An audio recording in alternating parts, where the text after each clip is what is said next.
아, 창세기 말씀을 계속 묵상하고 있는데요.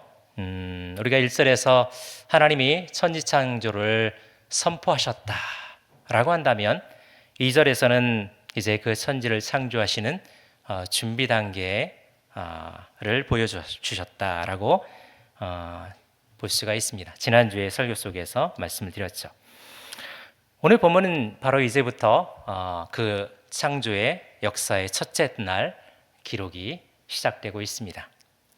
그리고 그 시작은 짙은 흑암이 감싸고 그리고 감싸고 있던 그 세상에 하나님께서 빛을 만드시는 것으로 시작하고 있습니다. 이 사실에서 우리가 알 수 있는 것, 그것은 바로 하나님의 말씀은 능력이다 라고 하는 사실입니다. 성경을 보시면 하나님은 천지를 창조하실 때 말씀으로 창조하셨습니다. 그렇죠? 네. 3절을 시작할 때 하나님께서는 이르시되 빛이 있으라 라고 오늘 본문에서 말씀하고 계시죠. 네, 빛이 있으라 말씀하셨습니다. 그럼 그 다음은 어떻게 됐습니까? 빛이 있었고 그대로 되었다라고 성경은 기록합니다. 그리고 이 패턴은 6일 동안 창조의 그 역사 속에서 그대로 반복되고 있는 것을 우리는 보게 됩니다. 6절에서 하나님이 이르시되 이렇게 시작하고 있고 9절에서도 하나님이 이르시되 11절, 14절, 20절, 22절, 24절, 26절, 29절에서도 동일하게 하나님이 이르시되라고 시작하고 있습니다. 그러면 그에 상응하는 구절로 7절에서는 뭐라고 하냐면 그대로 되니라. 또 9절에서도 그대로 되니라. 11절에 또 15절에서도 24절에서도 30절에서도 그대로 되니라 라고 기록되어 있는 것을 우리는 읽어볼 수가 있습니다. 즉 하나님이 말씀하시면 그대로 되었다라는 이야기입니다. 하나님이 명하시면 세상 모든 것들이 다 그대로 순종하는 것입니다. 우리들도 그렇게 말씀으로 창조되었습니다 라고 말씀을 드리면 아닌데 우리는 흙으로 하나님께서 지으셨는데 라고 하실 분도 계실 겁니다. 맞습니다. 우리는 하나님께서 말씀으로가 아니라 흙으로 빚으셨습니다. 말보다 더 친밀하게도 하나님께서 직접 그 손으로 우리를 빚어 만들어 주신 것입니다. 그뿐만이 아니죠. 하나님께서는 직접 우리에게 생기를 불어넣어 주셨다라고 말씀합니다. 그래서 우리는 생명이 되었다라고 성경은 또한 기록하죠. 어떤 분들은 이 생명을 뜻하는 히브리어 원어가 네페시 하야라는 단어인데 이 히브리어를 다른 짐승에게도 쓰였다라는 근거로 인해서 그렇게 특이한 사항은 아니다, 특별한 것은 아니다라고도 말하기도 합니다. 네, 맞습니다. 우리말로 생명이라고 기록된 단어 네페시 하야는 다른 짐승에게도 생물이라고 하는 단어, 우리 한글 개역 성경에 그렇게 생물이라는 단어로 동일하게 쓰여져 있기도 합니다. 하지만 다른 짐승들이 말씀으로 지어진 네페시 하야라고 한다면 우리 사람은 하나님께서 친히 빚으시고 생기까지 불어넣어 특별히 창조하신 네페시 하야다라고 우리는 이해해야 합니다.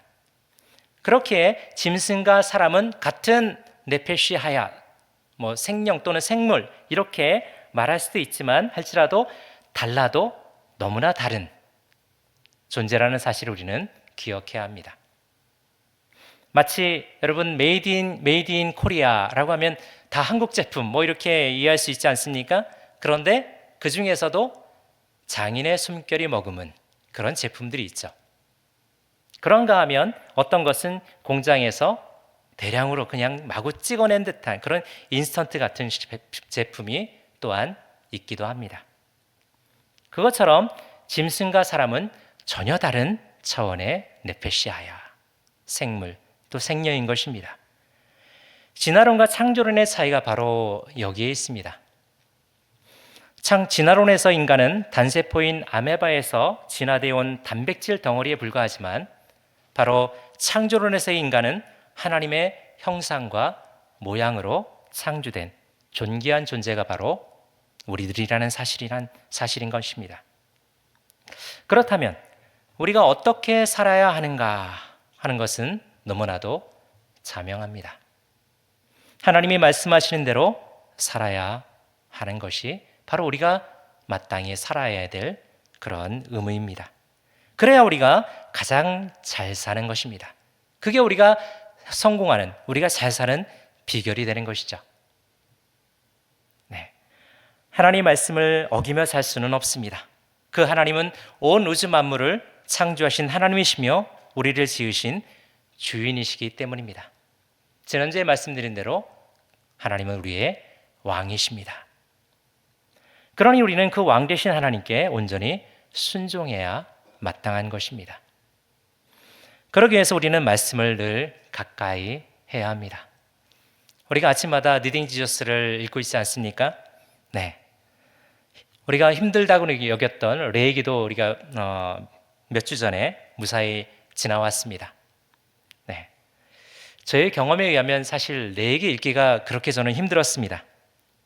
도저히 무슨 말인지 모르겠어서 어떨 때는 성경을 한번 읽어야겠지라는 생각에서 그래도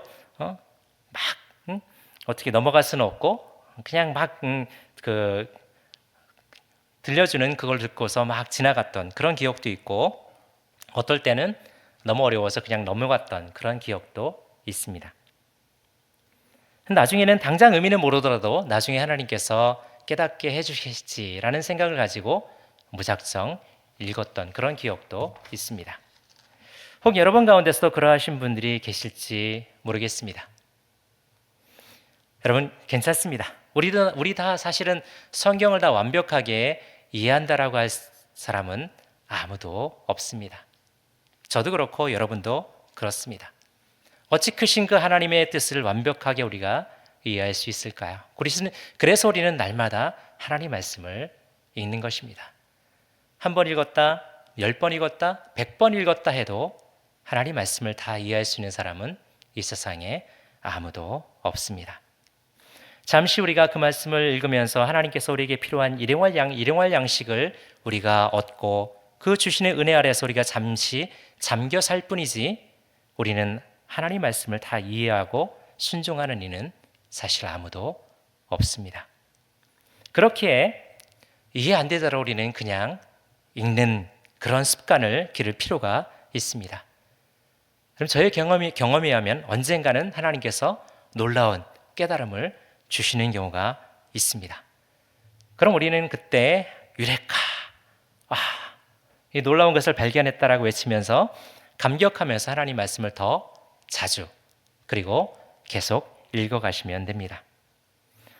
물론 여러분을 돕기 위해서 저희 교육자들이 열심히 노력할 것입니다. 이제부터 제자반 양육반 그리고 SB 성경 아카데미가 시작되지 않습니까? 네, 여러분 많이 참가하셔서 여러분 많이 도움을 받으시길 바랍니다. 또한 제가 섬기는 영리와 유치부에서는 말씀을 암송합니다. 물론 다른 부서에도 다 그렇게 하리라 생각되지만 어린아이들은 한 달에 한 구절씩 그리고 우리 교사들은 매주마다 한 구절씩을 암송을 합니다. 암송은 말씀이 우리 마음에 우리 몸에 체화되어서 역사하는 그런 능력이 있습니다. 시편 119편 9절 11절에서 다윗은 이렇게 고백하죠. 함께 같이 읽어볼까요? 자, 시편 119편 9절 11절입니다. 같이 읽겠습니다. 시작. 청년이 무엇으로 그의 행실을 깨끗하게 하리이까? 주의 말씀만 지키 따름이니이다. 내가 주께 범죄하지 아니하려 하여 주의 말씀을 내 마음에 두었나이다. 아멘. 네. 여러분 말씀을 암송하시기 바랍니다. 여러분 마음에 말씀을 두시기 바랍니다. 암송대회에 나가 1등이면 좋겠지만 꼭 그러기 위해서 암송을 하라는 것이 아니라 다윗처럼 주 앞에 우리의 행실을 깨끗하게 하고 또 주께 범죄하지 않기 위해서 주의 말씀을 바로 우리 마음에 두어야 하는 것입니다. 이처럼 하나님 말씀은 능력이 있습니다. 히브리서 기자는 그래서 이렇게 말합니다. 하나님 말씀은 살아있고 활력이 있어 좌우의 날선 어떤 검보다도 예리하여 혼과 영과 및 관절과 골수를 찔러 쪼개기까지 하며 또 마음의 생각과 뜻을 판단하나니. 네. 이 능력의 말씀 우리는 거부해서는 안 됩니다. 이 능력의 말씀을 우리 마음판의 새김을 통해서 우리는 날마다 승리하는 그런 삶을 살아가야 할 것입니다. 하나님의 말씀은 얼마든지 우리에게 이해가 되기 때문입니다. 고린도후서 1장 20절 우리에게 그렇게 말씀하고 있습니다. 우리 고린도후서 1장 20절 같이 다시 한번 읽어보겠습니다. 같이 읽겠습니다. 시작. 하나님의 약속은 얼마든지 그리스도 안에서 이해가 되니 그런즉 그런 말미암아 우리가 아멘하여 하나님께 영광을 돌리게 되느니라. 아멘. 네. 아멘하여 하나님께 영광을 돌리시는 저와 여러분이 되시기를 예수 그리스도 이름으로 축원을 드립니다. 네. 그리고 무엇보다 요한이 요한복음 1장 1절과 14절에서 이렇게 말씀하셨죠. 태초에 말씀이 계시니라. 이 말씀이 하나님과 함께 계셨으니 이 말씀은 곧 하나님이시니라. 말씀이 육신이 되어 우리 가운데 거하심에 우리가 그 영광을 보니 아버지의 독생자의 영광이요 은혜와 진리가 충만하더라. 네. 이렇게 말씀했듯이 태초에 말씀이 계셨고 그 말씀은 곧 하나님이시며 말씀이 육신이 되어 우리 가운데 거하시며 우리가 그의 영광을 보니 아버지의 독생자 누구? 예수님이라는 사실 앞에 우리는 더욱더 말씀을 가까이 해야 합니다. 예수님을 믿는데 성경 말씀은 안 본다고요? 네, 사실 이것은 믿는 것이 아닙니다. 그저 교회에 다니는 교인일 뿐입니다. 무늬만 신자라는 얘기입니다. 시편 119편 105절에 보면 이렇게 말씀하죠. 주의 말씀은 내 발의 등이요 내 길의 빛이시다. 네, 무슨 얘기입니까? 하나님의 말씀을 성경을 모르고 신앙생활을 한다는 것은 어두운 밤길을 아무런 빛도 없이 걷겠다는 것과 다를 바 없다는 얘기입니다. 지난주에 말씀드렸듯이 흑암, 캄캄한 그 흑암을 걷는 것, 그것은 우리에게 있어서 도저히 불가능한 일인데 바로 그렇게 하겠다는 그런 이야기입니다. 하나님 말씀 없이 신앙생활을 한다는 것, 그것은 바로 그런 것입니다. 하루에 한 장이라도 우리가 하나님 말씀을 가까이 하기를, 읽기를 우리가 힘써야 할 것입니다. 무엇보다 꾸준히 읽는 것이 필요합니다. 그래야 하나님과 늘 동행하는 우리의 삶이 되기 때문입니다. 오늘 본문은 그 능력의 말씀에 순종해서 빛이 생겼다라고 기록하고 있습니다. 근데 여러분 이상하지 않습니까? 지난주에 제가 6일 동안의 선지창조에 대해서 말씀을 드릴 때 쉽게 외우는 방법에서 빛공땅 헤어동안 이런 말을 여러분에게 같이 했었습니다. 그런데 그 내용이 뭐냐면 네 번째 날에 해라는 얘기는 바로 해와 달과 별을 의미한다라고 했습니다. 그렇죠. 이처럼 넷째 날에 해와 달과 별이 창조됐다고 한다면 그럼 오늘 지금 첫째 날에 창조된 이 빛은 뭔가? 여러분 궁금하지 않습니까?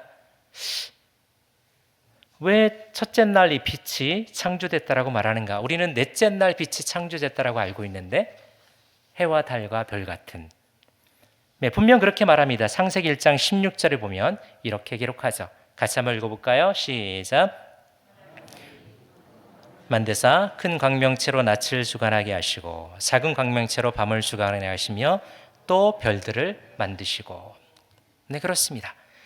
하나님이 두 광명체를 만드셨습니다. 큰 광명체로 낯을 주관하게 하시고, 네, 우리가 딱 봐도 해를 의미한다는 얘기를 알 수 있죠. 또 작은 광명체로 밤을 주관하게 하신다. 네, 딱 봐도 달입니다. 그리고 별들을 만드시고.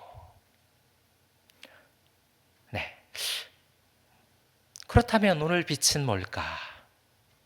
네, 우리가 궁금하지만 그러나 분명한 사실은 첫째 날 하나님께서 창조하신 것은 분명 빛이셨습니다. 네, 그것이 태양이 아니고 달이 아니고 별이 아니지만 온 우주를 밝히고 어둠을 나누는 빛이었음은 틀림이 없습니다. 네, 그럼 이 빛에 대해서 우리는 알 수 있는 방법이 무엇일까요? 한 가지 실마리를 찾아본다면 역시 그것은 우리가 성경 속에서 하나님이 그 빛에 대해서 어떤 이야기를 하고 계시는가를 우리가 봐야 할 것입니다. 먼저 예수님께서 변화산에 오르셔서 모세와 엘리야를 만났을 때 그 모습을 성경은 어떻게 묘사하고 있는지를 한번 같이 보도록 하겠습니다. 마태복음 17장 2절 말씀입니다. 같이 읽겠습니다. 시작. 그 얼굴이 해같이 빛나며 옷이 빛과 같이 휘어졌더라. 아멘. 네, 변화산산에서 예수님의 그 신적 변화하심이 얼마나 강렬했는지, 해같이 빛나며 그 옷조차도 빛과 같이 휘어져서 마가복음 9장 3절에 표현하기를 세상에 빨래를 해도 그렇게 희게 할 수 없을 것이다 라고까지 기록하고 있는 것을 우리는 읽어볼 수가 있습니다. 하나님이신 예수님의 변화된 모습은 빛 그 자체이셨던 것입니다. 이번엔 바울의 고백을 한번 들어보겠습니다. 사도행전 22장 11절 말씀입니다. 사도행전 22장 11절 같이 한번 읽겠습니다. 시작. 나는 그 빛의 광채로 말미암아 볼 수 없게 되었으므로 나와 함께 있는 사람들의 손에 끌려 다메섹에 들어갔노라.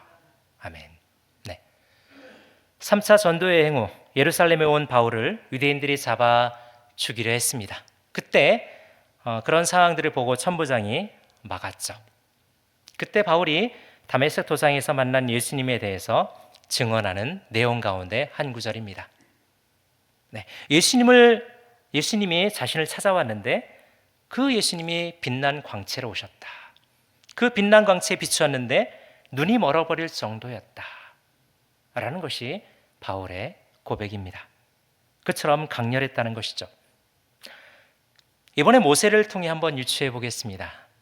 우리 출애굽기 34장 30절 말씀을 또 다시 한번 읽어보겠습니다. 출애굽기 34장 30절입니다. 같이 읽겠습니다. 시작. 아론과 온 이스라엘 자손이 모세를 볼 때 모세의 얼굴 피부에 광채가 남을 보고 그에게 가까이 하기를 두려워하더니. 네. 모세가 40일 동안 시내산에서 하나님과 대면하여서 십계명을 받아왔다는 사실 우리는 다 압니다. 그런데 그가 내려오면서 그의 얼굴엔 광채가 났습니다. 그래서 나중에 수건으로 가릴 수밖에 없었다라고 할 정도였죠. 네. 즉 하나님의 영광의 광채에 노출된 모세의 얼굴에서조차 사람들이 두려워할 만큼 강렬한 광채가 났다는 것입니다. 자, 이상의 말씀들을 종합해 보면 하나님은 그 자체가 빛이셨습니다. 보통 빛이 아닌 눈으로 볼 수 없을 정도로 강렬한 빛이셨습니다. 그러기에 어둠이 물러갈 수밖에 없었을 정도로 말입니다. 단순히 어둠으로 인해 보이지 않는 것을 보기 위해서 빛을 만드신 것이 아니라 하나님의 존재 자체를 세상의 빛으로 보이신 것입니다. 물론 하나님이 자신을 창조했다라고 말하는 것은 절대 아닙니다. 그럴 수가 없죠. 하나님께서 그 빛을 창조하사 그 빛을 비추심으로 어둠을 물러가게 하사 하나님의 다스리심, 하나님의 주권을 선포하신 것입니다. 이는 하나님을 통해서 구원받은 바로 우리들에게도 동일하게 하나님께서는 적용시키고 있습니다. 그래서 마태는 마태복음 5장 16절에서 이같이 너희 빛이 사람 앞에 비치게 하여 그들로 너희 착한 행실을 보고 하늘에 계신 너희 아버지께 영광을 돌리게 하라라고 말하고 있습니다. 이는 바울도 마찬가지입니다. 에베소 성도들에게 이렇게 권면을 했죠. 에베소 5장 8절입니다. 우리 같이 읽을까요? 자, 에베소 5장 8절입니다. 시작. 너희가 전에는 어둠이더니 이제는 주 안에서 빛이라. 빛의 자녀들처럼 행하라. 아멘. 하나님이 빛이시니 우리도 빛이 되어야 하는 것이 마땅한 것입니다. 물론 하나님처럼 그런 광채가 우리에게 없지만 그러나 이 세상의 어둠을 밝히신 그 하나님의 빛처럼 우리도 빛이 돼서 세상 가운데 어둠을 물리치고 빛 대신 하나님을 드러내며 높이는 것이 바로 우리 그리스도인들이 해야 될 사명인 것이며, 그렇게 창조된 빛은 어둠과 나누어져 낮과 밤이 시작되었다라고 오늘 성경은 말씀합니다. 저녁이 되고 아침이 되니 첫째 날이 된 것입니다. 자, 그런데 이렇게 낮과 밤이 나뉘어졌다라고 하면 많은 사람들이 낮은 밝으니까 빛이 있으니까 선한 것이고 또 밤은 어두우니까 어둠의 세력들이 잡고 있는 악한 것이다 라는 이런 이분법적인 생각을 가지기가 쉽습니다. 그러나 여러분, 그것은 오해입니다. 왜냐하면 오늘 본문은 물론 천지창조의 모든 날들이 하나님 보시기에 어떠했다고 했습니까? 좋았더라 라고 하셨기 때문입니다. 하나님께서 4절에 이렇게 말씀하셨죠. 빛이 하나님이 보시기에 좋았더라. 하나님이 빛과 어둠을 나누사. 하나님 보시기에 좋았더라라는 말씀, 이 말씀은 창조 과정 내내 무려 7번이나 반복되어 있다는 사실 여러분도 잘 아실 것입니다. 이는 완전수 7로서 창조가 더할 나위 없이 완벽했다라는 것을 의미합니다.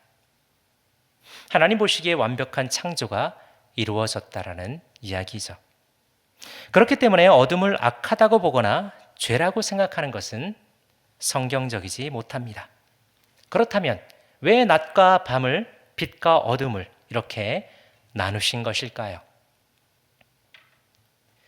네.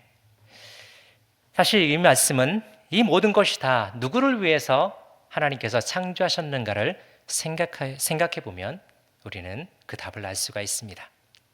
자, 하나님께서 이 세상을 창조하셨습니다. 누구를 위해서 창조하셨을까요? 네, 바로 저와 여러분을 위해서 창조하셨습니다. 바로 우리를 위한 하나님의 작품이 이 세상입니다. 여러분, 물고기를 혹시 키워보셨거나 또는 키우고 계신 분들은 아실 겁니다. 자, 물고기를 키우려면 무엇이 먼저 필요할까요? 네, 어항을 준비해야겠죠. 어항이나 수족관. 네. 그거면 준비가 다 된 겁니까? 아니죠. 그 안에 뭔가 필요한 게 있어야 됩니다. 당연히 물이 있어야 되겠죠. 제가 알기로 그 수돗물을 하면은 바로 넣으면 안 되고 며칠 동안 이렇게 놨다가 넣어야 된다. 뭐 그런 말씀도 제가 들은 기억이 있습니다. 네, 그렇게 물을 담아주기도 하고, 그러나 그 전에 사실은 그 물만 있는 게 아니라 밭 밑에는 모래도 깔아주고 사갈도 넣어주고, 그리고 물레방아도 만들어주고 조개 껍데기 같은 것도 넣어주고, 네. 그리고 필터도 넣어서 수질도 개선해주고, 또 열대어 같은 경우에는 히터도 거기다 이렇게 틀어준다고 합니다. 심지어는 조명까지 이렇게 해서 물고기가 잘 자라갈 수 있도록 그런 환경들을 만들어 주게 되죠. 그리고는 그게 다 완성이 되면 그때서야 비로소 그 어항에, 그 수족관에 사온 물고기를 넣어주면서 잘 자라라, 행복하게 이 안에 살아라 라고 말을 해주게 되죠. 자, 이와 같이 하나님께서도 우리 한 사람 한 사람을 바로 이 땅에 존재케 하시면서 이 세상을 그렇게 창조해 주신 것입니다. 우리가 잘 살아가도록, 우리가 정말 행복하게 살아가도록 하나님께서는 무엇 하나 부족한 것이 없이 하나님께서 그에 필요한 모든 것들을 세밀하게 창조해 주신 것입니다. 여러분, 고양이 키우시면 뭐가 고양이에게 좋다고 생각하십니까? 네, 캣타워 같은 것들을 만들면 좋겠죠. 또 다람쥐를 키우시면 다람쥐가 좋아하는 건 뭐가 있겠습니까? 네, 쳇바퀴 같은 걸 만들어서 다람쥐가 거기서 뛰어놀 수 있도록 이렇게 해주겠죠. 또 개를 키우신다면 아마 뼈다귀 장난감 같은 거, 그런 것들 또한 마련해 줄 것입니다. 우리도 그러한데 하나님께서는 우리가 살아가는 이 세상 가운데 우리의 필요한 모든 것들을 완벽하게 그렇게 갖춰 주신 것이죠. 그처럼 하나님께서는 낮과 밤도 우리에게 가장 필요하게 만들어 주신 것입니다. 낮에는 일하고 밤에는 쉬도록 말입니다. 의학적으로도 보면 우리 몸의 신경계는 뇌와 척추로 이루어진 중추신경계와 그리고 말초신경계로 이루어지는 그런 자율신경계로 구성되어 있다고 합니다. 네. 또 자율신경계는 다시 교감신경과 부교감신경으로 이루어져 있는데 이 두 신경이 서로 균형을 이루면서 우리 몸을 유지한다고 해요. 그래서 평균 1.1 정도의 균형값이 되는데 이 1.1보다 크면 교감신경이 우위가 돼서 막 우리 몸이 활동적으로 되어진다고 합니다. 반대로 균형값이 1.1보다 낮아지면 부교감 신경이 우위가 돼서 우리가 우리 몸을 릴렉스시켜서 회복기에 들어가서 우리 몸을 그 면역 세포들이 지친 우리 세포들을 관리하고 또 치유한다라고 이렇게 제가 찾아본 거에 의하면 기록되어 있더라고요. 그래서 우리가 이 생체 리듬에 따라서 낮과 밤도 또한 자동적으로 이게 움직인다고 합니다. 낮에는 교감신경이 우위가 되고 밤에는 부교감신경이 우위가 돼서 우리가 낮에는 열심히 활동할 수 있게끔 만들어주고 밤에는 푹 쉴 수 있도록 만들어준다고 합니다. 자는 시간에는 그 균형 1.1였던 균형이 0.8까지 내려간다고 해요. 그래서 개인차가 있지만 저녁 9시 이후에는 그 수치가 1.0 정도가 돼서 그때 수면을 취하면 다음날 아침에 일어났을 때 우리가 기분 좋게 아침을 시작할 수 있다라는 과학적인 그런 근거를 또한 이야기하기도 합니다. 대신 그 반대면 우리가 더 힘든 그런 아침을 맞게 된다는 거죠. 그래서 너무 늦게 자면 불면증에 걸리기도 하고 또 자가치유가 덜 돼서 피로감을 느끼게 된다라고도 합니다. 자, 이처럼 우리 몸은 낮에는 일하고 밤엔 잠을 자는 생체 리듬에 맞춰져 있다는 사실. 그래서 낮에 일하는 것보다 밤에 일하는 것이 그 피로도가 더 심하다는 사실. 물론 몇몇 분들은 밤에 일하는 것이 더 나는 집중이 잘 되고 또 좋다라고 말씀하시는 경우도 간혹 듣기도 했습니다. 하지만 근본적으로는 바로 낮에는 일하고 밤에 자야 정상적인 삶을 살 수 있게끔 하나님께서는 우리 몸을 그렇게 만들어 놓으셨다라고 우리는 이해해 볼 수 있습니다. 그래서 어떤 분은 극단적으로 이렇게 말씀하시는 분도 저는 들었습니다. 하나님께서 우리에게 밤을 주신 것은 자라고 우리에게 잠을 자라고 주신 것이다 라고 그렇게 말씀하신 분도 있었습니다. 자, 다시 말씀드리지만 하나님 말씀은 능력입니다. 우리는 그 말씀 안에 거하여 살아야 합니다. 그래야 참된 신앙의 열매를 맺을 수가 있게 되기 때문입니다. 그래서 예수님께서는 요한복음 15장 4절에서 이렇게 말씀합니다. 우리 같이 읽어보겠습니다. 요한복음 15장 4절 같이 읽겠습니다. 시작. 내 안에 거하라 나도 너희 안에 거하리라. 가지가 포도나무에 붙어 있지 아니하면 스스로 열매를 맺을 수 없음 같이 너희도 내 안에 있지 아니하면 그러하리라. 아멘. 네. 내 안에 거하라. 그러면 나도 너희 안에 거하리라 라고 말씀하십니다. 그러면 가지가 포도나무에 붙어 있지 않으면 열매를 맺을 수 없는 것과 같이 우리가 예수님 안에 거하지 않으면 아무 열매도 기대할 수 없지만 그러나 그 예수님 안에 거하면 어떻게 된다는 얘기입니까? 우리가 풍성히 열매를 맺게 된다라고 말씀합니다. 요한복음의 말씀 1장 1절에서 우리 봤듯이 예수님은 말씀이셨습니다. 때문에 우리는 예수님과 함께 동행해야 합니다. 말씀이신 그 예수님과 함께 우리는 살아야 합니다. 그래야 우리는 궁극적으로 우리가 살 수 있고 또 나아가서 열매를 풍성히 맺을 수가 있게 됩니다. 그러기 위해서 우리는 나는 죽고 예수가 사는 그런 사람이 되어야 합니다. 이것이 사도 바울의 고백이기 때문입니다. 우리 갈라디아서 2장 20절 말씀을 우리 한번 묵상하면서 제가 한번 읽어드리겠습니다. 같이 한번 눈으로 한번 읽어주시기 바랍니다. 내가 그리스도와 함께 십자가에 못 박혔나니 그런즉 이제는 내가 사는 것이 아니요 오직 내 안에 그리스도께서 사시는 것이라. 이제 내가 육체 가운데 사는 것은 나를 사랑하사 나를 위하여 자기 자신을 버리신 하나님의 아들을 믿는 믿음 안에서 사는 것이라. 아멘. 네. 바울은 말합니다.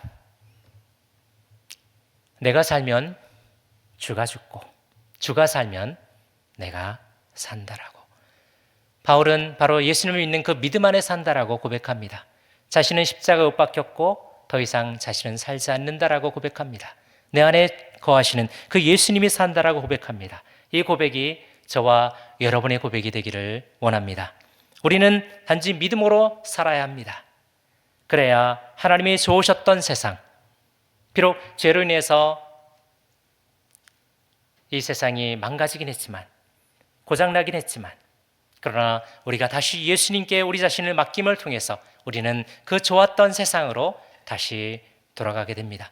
빛이 떠 있었던 그 세상으로, 어둠이 물러가고 오직 예수 그리스도 하나님 한 분만이 우리의 주가 되셔서 우리를 다스리고 주관하셨던 그 세상으로 우리는 나아가고 또 누릴 수 있게 될 것입니다. 이제 말씀을 정리하겠습니다. 빛 대신 예수님을 따라 빛으로 어둠을 물리치시는 저와 여러분이 되시기를 축복합니다. 또 말씀이신 예수님과 늘 동행함으로 늘 성령 충만하기 위해서 말씀을 생활하시는 저와 여러분이 되시기를 바랍니다.